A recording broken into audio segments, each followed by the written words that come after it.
hey! Ladies and gentlemen, welcome back to the YouTube channel. Thank you all so much for stopping by. Well.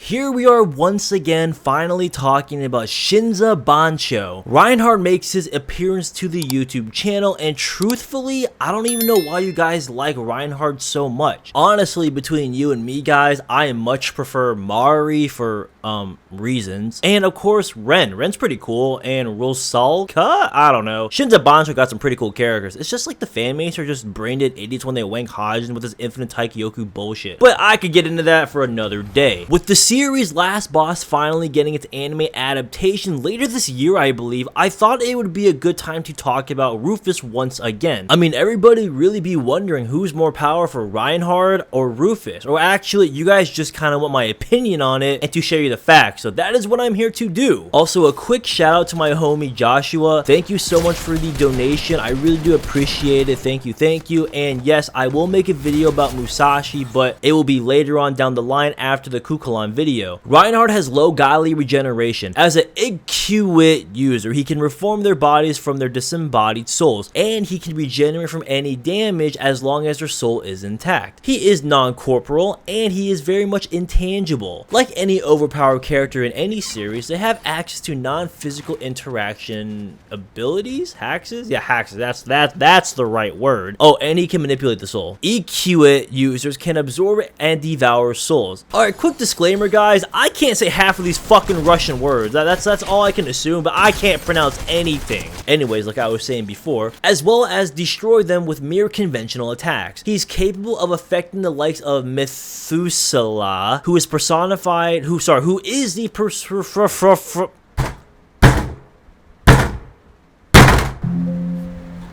is the personified embodiment of darkness. I guess Reinhard is also what's called a Braya user, and since he is one Braya user, he imposes their law into reality, which can also overwrite the laws of Mercius's world to an extent. Also, Iquit users forces their deepest desires into reality through their Braya. Okay, so limited reality warping. And I hope you guys know I am going over his base feats first, and then we'll get to the Hado God shit later. Yo, Reinhard also has necromancy because he was able to summon the forces of Gladsheimer. Arise. Yeah, that was pretty cringe, but it wasn't that bad though, right? Reinhard can teleport others to the insides of Gladsheimer. This blonde-haired stud also possesses anti-magical, anti-physical, anti-time, and anti-accident resistant abilities. But let's talk about his spear for 1 second and its abilities. If people can use Venezdona when they're talking about Anos, Reinhard can also use his spear. It's only fair, it's only natural. Those who gaze upon his spear will have their souls reduced to ashes at the mere presence of the spear, as it can destroy souls. That seems kind of like an overkill ability to me, but I mean, yo, you want to make a character busted? This is one way to definitely do it. Reinhard's spear possesses the properties of his royal guard's Brias, which includes Machina's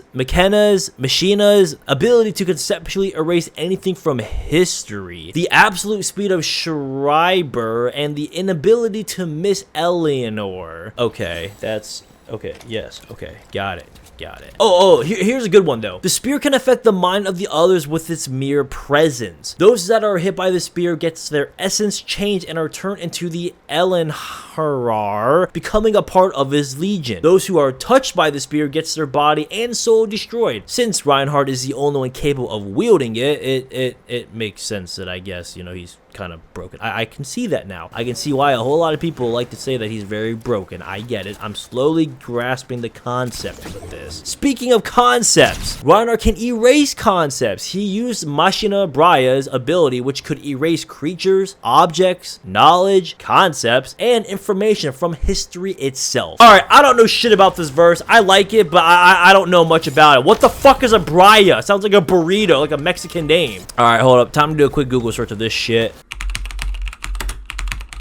Oh, okay, I see now. Yeah, I used the wiki page to get a quick explanation of this. Fuck off! Tubokine's Braya allows him to induce a poison that rots away the body and soul of the target, which also exceeds the very concept of killing. Since Reinhard is a Hado god, he has godly regeneration. Gods in the Shinza verse have greater regeneration and immortality than Frederica, who has the greatest immortality of all past generation mortals. A god embodies their own law by giving them an abstract existence, and moreover, they exist outside the world's laws and concepts, even being outside the boundaries of providence. While for Ahado gods, they paint over the cosmos in their very own law, possessing similar but different natures to the Gudo gods. They all still have, or they all still share the same level of existence though. A god of the Taikyoku is the source of and beyond all concepts, phenomenons, which includes dimensions, physics, and space-time. A Hado god that emanates will imposes their own laws to the world and passively warps existing laws. They flood their law, which causes reality to warp and be shaped according to their desires, affecting the cosmos itself, including again things like space-time. This blonde-haired man over here has avatar creation. Ooh. Hado gods can create their own avatars called sensories, as shown with Mercius, whose true self lives at the center of the throne, while his shade is referred to as the reflection of the moon on the lake's surface. Ruphas makes her way back to the YouTube channel, and yes, I know I've talked about her before, but this time around, again, I wanted to pair her up against someone. People wanted me to use her against someone who's actually quite powerful. Ruphas has the ability to create portals and control space-time. The X-Gate creates a portal to another dimension by distorting the space-time continuum and can tear a hole in space, warping the whole entire world made by the goddesses. The process of overwriting the world is akin to destroying the old data and replacing it with the new save data. The entire universe is akin to software and data within the computer, making it make more sense when you're talking about the loss and replacing data. Ruphas exists outside of Alavenus' control or script, meaning that she cannot be controlled by the plot or even messed with by fate. Ruphas is in fact a bug in the system that exists outside of the goddess's influence. Thus, Dina's skills, including her unique ones from the goddess, would actually be quite ineffective. BFR, causality, sealing, power nullification, resistant negation. These are all just some of the hacks that she has. But she has a hacks to negate negation. Homie literally just said, "I activate my trap card, Yugi." She suppressed the restrictions set by Alavenus' laws and had broken through her rules. This gives her the ability to bypass any laws of the world. Even a power that goes beyond the concept of time to delete the enemy's existence wouldn't work on Ruphas. Well, I thought the spear that Reinhard had would actually do something against Ruphas. Also, I was wrong. Even the boss class enemies are resistant to instant death effects, which in fact Yoguri, oh my god, Yoguri, what the fuck am I talking about? Ruphas does have, meaning instant death abilities will not work on Ruphas. Yo, I'm fucking tripping, bro. What the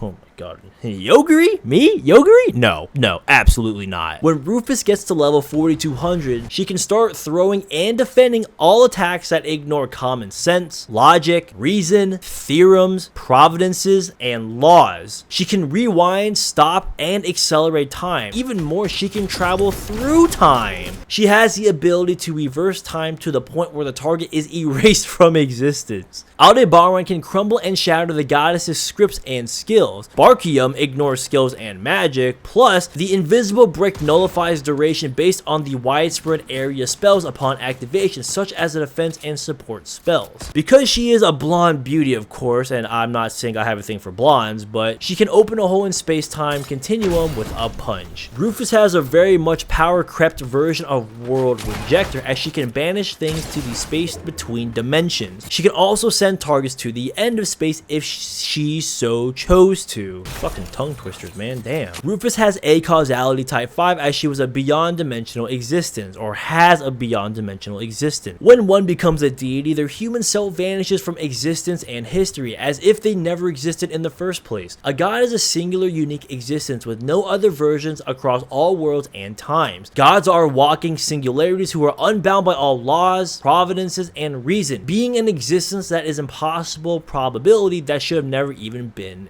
made in the first place. Don't get my shit twisted, guys. I like Reinhard, but he has a higher dimensional existence, not a beyond dimensional existence. Like Reinhard, Ruphas also has type 8 immortality. Even if the gods were to be erased alongside with their soul, or erased without any traces, including historical aspects, they would come back instantly. Even if the very concept of HP from gods is erased, they just come back as if nothing even happened in the first place. Going with this, she also has type 8 immortality negation, as she could could permanently kill Othinus if she wished. Now I get it, she didn't actually kill her, but she could if she so chose to, meaning she didn't actually do it. It was proposed, so technically she does have it, but at the same time she doesn't have it. Again, we can only go things off of what we know, but I'm better than you guys, so I'm going that she can. So suck my nuts. They can make themselves invulnerable in any setting. Applying various settings makes them unable to be harmed at all. Settings of immortality, for example, also has a side effect that you wouldn't be harmed regardless of the supposed ability meant to counter you. Their entire fight is just like children playing, thus enforcing what is true in a stubborn manner until a more selfish setting gets forced upon. So an invincible barrier within the setting will only get broken by another applied setting, or a sword applied with a setting plot point to never break that will never be challenged, unless overwritten by a plot point of the breaking. See, now let me dumb this down for you. So the only way to actually hurt Ruphas, Othinus, any of these gods from this fucking last boss anime is you need plot manipulation. That's what I'm getting at. You need to be able to rewrite the script of something on Feathering's level of power. Like that's what she can do. She can rewrite the script. But Reinhard doesn't have plot manipulation. I don't think he does. I did some research. I asked around, but no one I asked or knew said that he had it. So correct me if I'm wrong, but he does not have it. So fuck what I said about immortality. Her defense is beyond broken. How the fuck did I not talk about this? She can bypass each other's invulnerable settings. The settings of being invulnerable will not work on them, and they are ignored if they can believe it to be so. She is automatically one step ahead of the enemy, surpassing them with her own sheer will and ego. An egoist. The fight between two individuals copying each other's abilities, creating and surpassing each other's in their own settings, is what she can do. The stronger your belief is to the superior, the more you ignore all contradictions and inconsistencies and force that what you believe to be true over anything presented. Both logic and any reason gets controlled however they like and is disregarded to do whatever they want. She's also able to restore all timelines and all dimensions that they destroyed in the battle, but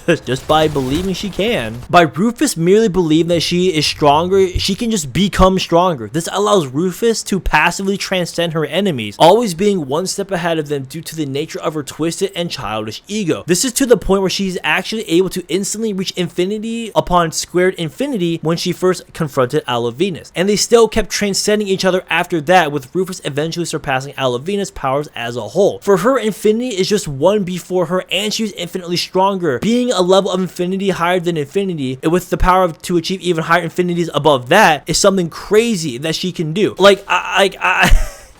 Like she's infinitely upon infinitely stronger, transcending her one step a time again.